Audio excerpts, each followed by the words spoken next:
എല്ലാവരും ചോറ് വെച്ച് ഹൽവ ഉണ്ടാക്കുന്നു. അപ്പോൾ എനിക്കും ആഗ്രഹം മൂത്ത് ചോറ് വെച്ച് ഹൽവ ഉണ്ടാക്കിയാലെന്ന്.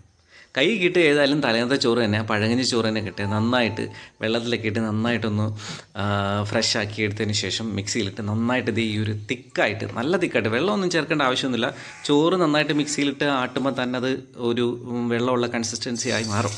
അപ്പോൾ ആട്ടിയെടുത്തതിന് ശേഷം പാൻ വെച്ച് നമ്മൾ വെളിച്ചെണ്ണയാണ് യൂസ് ചെയ്യുന്നത്. വെളിച്ചെണ്ണ ഒഴിച്ച് ചൂടായ വെളിച്ചെണ്ണയ്ക്കകത്തേക്ക് നമ്മുടെ ഈ ഒരു ആട്ടിയെടുത്ത ചോറ് ഒഴിച്ചതിന് ശേഷം ഞാൻ ഓൾറെഡി ഇവിടെ ശർക്കര ഉരുക്കി വെച്ചിട്ടുണ്ട്. ആ ഉരുക്കി അരിച്ചെടുത്ത് വെച്ചിരിക്കുന്ന ശർക്കരയാണിത്. മണ്ണൊന്നും നമ്മുടെ ഹൽവയ്ക്കുള്ളിലേക്ക് കയറാതിരിക്കാൻ.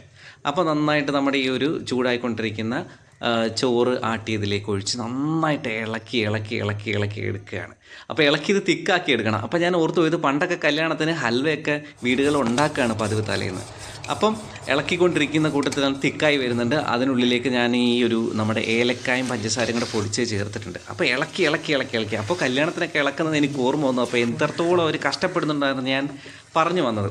അപ്പോൾ കഷ്ടപ്പാടുകൾക്കൊടുവിൽ വലിയൊരു ടേസ്റ്റ് നമുക്ക് കിട്ടും കയ്യിലേക്ക്. അതുപോലെ തന്നെ എൻ്റെ ചോറ് വെച്ചിട്ടുള്ള ഹൽവയും നന്നായിട്ട് തിക്കായി വന്നപ്പോൾ ഞാൻ നട്ട്സ് ചെറുതായിട്ട് നുറുക്കിയിട്ടുള്ള നട്ട്സ് എടുത്ത് അതിനകത്തേക്ക് ഇട്ട് നല്ലതായിട്ട് മിക്സ് ചെയ്തെടുത്തിട്ടുണ്ട്. അപ്പോൾ നല്ല തിക്കായിട്ടുണ്ട്, നല്ല കട്ടിയായിട്ടുണ്ട്, നല്ല പശപ്പരുവായിട്ടുണ്ട്. അപ്പം ഈ ഒരു പശപ്പരുവത്തിലിരിക്കുന്ന നമ്മുടെ ചോറ് ഹൽവേനെ നമ്മൾ ഒരു ട്രേക്കുള്ളിലേക്ക് മാറ്റാൻ പോവാണ്. ട്രേക്കുള്ളിലേക്ക് മാറ്റിയിട്ട് നമുക്ക് നന്നായിട്ട് തണുക്കാൻ വെക്കണം.